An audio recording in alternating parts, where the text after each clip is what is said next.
Good morning, everyone. So, today we are going to start with the next topic of chapter number 5, organizing. So, the topic is organizing process. Now, in organizing process, we have four different steps, or these are the four steps that are taken in the organization process. So these steps are: first is we have the identification and division of work, second is departmentalization, third is assignment of duties, and the last is establishment of or establishing reporting relations. Now, starting with the first step of organizing, that is the identification and division of work. Now, the process of organizing begins with the identification of all the activities that are to be carried out, keeping the organizational goal in mind. So, after identification, the work is divided among the employees. In order to avoid the wastage of resources and overlapping of work, the overlapping of the activities, the work is divided, right? So the manager has to ensure that no necessary activity is left out and unnecessary activity is included, right? Now see, in your first point it is given total work is divided into various activities. Now coming with an example. So example is, there are various activities of a mobile phone manufacturing company, right? So the activities can be purchase of raw material, purchase of manufactured parts, production, stocking of goods, research, advertisement, sales, financial arrangement, maintenance of accounts, correspondence, arrangement of employees, etc. So these all are the activities. So these activities are what? These activities are identified, and after that the work is divided.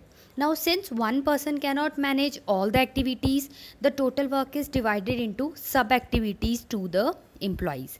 Now, work is assigned according to the qualification and ability of persons. So, division of work, as we have already done the principle in chapter number 2, division of work, it leads to specialization, which helps in greater output and efficiency, right? Coming to the second one, we have departmentalization.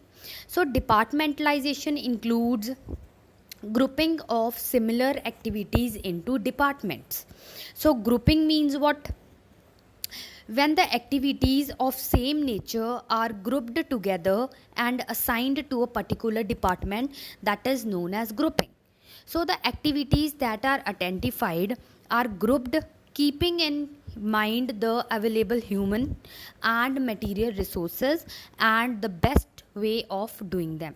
So these activities may be grouped according to the functions, according to geographical areas, according to the type of products, etc.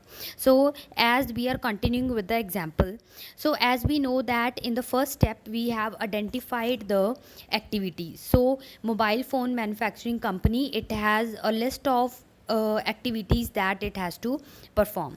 Now second step is departmentalization. As we know that the we are going to group all the activities into one department which are of similar nature, right? So here the activities of same nature are grouped together and assigned to a particular department. So that is why it is known as grouping. Now continuing with the example, purchase of raw material, purchase of manufactured parts, these are given to the purchase department because these activities are related to the purchases. That is why we have grouped all the similar activities related to purchase. So that activity is put into one department and the name of that department is purchase department. Same way, the production, stocking the goods, research activities, these are put into production department. Advertisement and sales, it can be given the name of marketing department. And all the activities that are related with maintenance of accounts or some other financial arrangement, that is included in the finance department. So now as we have already seen that all the activities has been grouped and the name or to that department has been given. See now in the diagram also is repeated. Total manufacturing, total work manufacturing of mobile phones. So activity 1, 2 is given the name of purchase department. Activity 3, 4, 5 is given the name of production department. 6 and 7 marketing department. 8 and 9 and 10 finance department, and the last one, that is arrangement of personnel, it is in personnel department. So these activities, these are known as determination of activities. When we are grouping the same, like we are coming up with the similar group of activities, that is called grouping, and when we put that into some departments, that is called departmentalization. Now the important thing to note down here is, it is very very important from your examination point of view, that if the said company, if the mobile phone manufacturing company, it has its own textile business also. Now mobile phone manufacturing is something else, textile business is something else. So first of all, we are going to put, or we are going to create some divisions of the two. Mobile company will be separate and textile company will be separate. Then what we are going to do is, we are going to identify whatever activities will be taken, or whatever activities will be performed in the mobile company, or whatever activities will be performed in the other, that is textile business, right? Now if the process undertaken in respect of manufacturing for single product, if a company is only and only concerned in manufacturing mobiles, then that is a single product, that is a mobile phone, then that is called functional departmentalization, right? So it is functional departmentalization, right? So, and if it is engaged into more than two, that is 2 or more than 2, then we call that as divisional departmentalization. Why we call that as divisional departmentalization? Because we are dividing, first of all we are creating the divisions of two companies, and then we will identify the activities for the both. Next is the third step, that is assignment of duties. Assignment of duties, after grouping all the activities, these groups are assigned to various positions such as production manager. We know that if there is a production department, the head of that department will be known as production manager. The head of the marketing department will be the marketing manager, and the head of the finance department, we can call him as finance manager. So duties are assigned. This process is carried down to the lower level of management, thereby seeing that each individual, they know exactly what work they have to do. The assignment of duties or activities thus creates responsibility and ensures a certainty of work performance. So whenever the work is given, assigned to some particular person, it becomes a type of responsibility over that person to complete that task in time. So it is important to match the nature of work and the capabilities of the person to whom the work is given. For example, if an individual is good at marketing and we have assigned him a job in finance department, it is not a possibility, or it is not a possibility that he would perform very well in finance department. So if his job or his qualification is related to marketing department and you have put that person into finance department, that means you have assigned him some wrong job, or just we can say incorrect position to him, right? So what we have to do is, we have to, after grouping the activities, we have to assign the group's particular positions, and that position can be assigned according to the capabilities of the person and the educational qualification of that person.